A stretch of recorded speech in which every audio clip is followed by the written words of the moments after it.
गांव का चौक।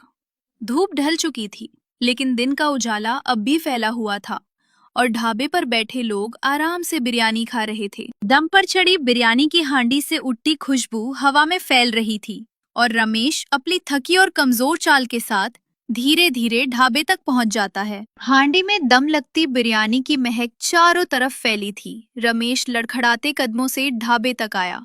काउंटर पर बैठे मालिक के पास जाकर रुकता है और हिम्मत जुटाकर बोलता है, भैया, कोई काम मिल जाएगा क्या? मैं कुछ भी कर लूंगा। सुबह से कुछ नहीं खाया है। अगर काम दे दो तो बदले में थोड़ा खाना दे देना। शाम उसे ऊपर से नीचे तक देखता है, जैसे उसकी हालत को समझने की कोशिश कर रहा हो।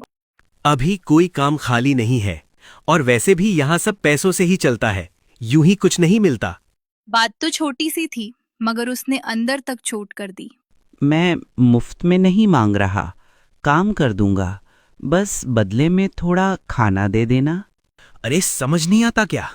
कह दिया ना काम नहीं है। हर रोज तुम्हारे जैसे लोग आते हैं। कुछ लोग उसे देखते हैं मगर बिना कुछ कहे खामोश हो जाते हैं। पास खड़ा शाम का नौकर गोपाल ये सब देख रहा था। फिर वो धीरे से शाम के पास आता है और उससे कुछ कहता है। मालिक, एक प्लेट दे दीजिए, इससे आपका क्या ही नुकसान हो जाएगा। तू बस अपना काम कर, यहाँ समझदारी दिखाने की जरूरत नहीं है। उसकी आंखों में आंसू थे, लेकिन आवाज नहीं निकली। वो मुड़ता है और धीरे धीरे वहां से चला जाता है। जब भूख और अपमान एक साथ मिलते हैं तो इंसान अंदर ही अंदर टूटने लगता है। शाम ढल चुकी थी और गांव अब थोड़ा शांत हो गया था। रमेश धीरे धीरे घर पहुंचता है और आज उसके चेहरे पर थकान से ज्यादा चोट साफ नजर आ रही थी। सीता उसे देखते ही सब कुछ समझ जाती है। आ ही गए, काफी देर लगा दी। क्या हुआ, ढाबे पे काम मिला या आज भी कुछ हाथ नहीं आया?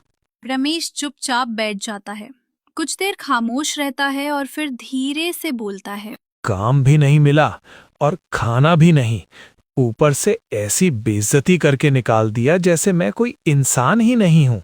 रमेश की बात खत्म होते ही सीता का चेहरा सख्त पड़ जाता है। उसकी आंखों में दर्द के साथ एक चुप गुस्सा भी साफ दिखने लगता है। क्या गरीब होना इतना बड़ा गुनाह है कि हर कोई इज्जत छीनने पर उतर आता है? आखिर लोगों को हो क्या गया है? रमेश कुछ पल खामोश बैठा रहता है, नजरें झुकी होती हैं। फिर धीमी आवाज में बोलता है। सीता, वहां इतनी भीड़ थी, हर कोई बस एक प्लेट बिरयानी के लिए लाइन में खड़ा था। ये बात कहकर रमेश कुछ देर खामोश रहता है, फिर हिम्मत जुटाकर दोबारा बोलता है। यही ख्याल आ रहा था, अगर वो बना सकता है तो हम क्यों नहीं बना सकते? तो तुम कहना क्या चाहते हो?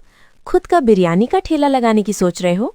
हाँ, अब दूसरों के सामने हाथ फैलाने से अच्छा है कि हम खुद कुछ शुरू करें। छोटा ही सही, लेकिन मेहनत अपनी होगी। इसी पल से सोच एक नया मोड़ लेती है और सीता चुप होकर कुछ सोचने लगती है। बात तो ठीक है, पर शुरुआत के लिए पैसे कहाँ से लाएंगे? घर में एक ही कीमती चीज बची है, वो सोने की घड़ी। उसे बेच देते हैं, शायद उसी से हमारी नई शुरुआत हो जाए। ये सुनते ही सीता चौंक जाती है, जैसे उसने ऐसी बात की उम्मीद ही नहीं की थी। वो सोने की घड़ी तुम्हारे पिताजी की याद है? क्या सच में उसे बेचने का सोच रहे हो? निशानी दिल में रहती है, चीजों में नहीं। अगर उससे हमारा काम शुरू हो सकता है तो वही सही है। सब ठीक है, लेकिन बनाना सीखना इतना आसान नहीं है। कहाँ से सीखोगे? अब तो हर चीज इंटरनेट पर मिलती है, वीडियो देखते देखते सीख जाएंगे। धीरे धीरे सब समझ में आ जाएगा।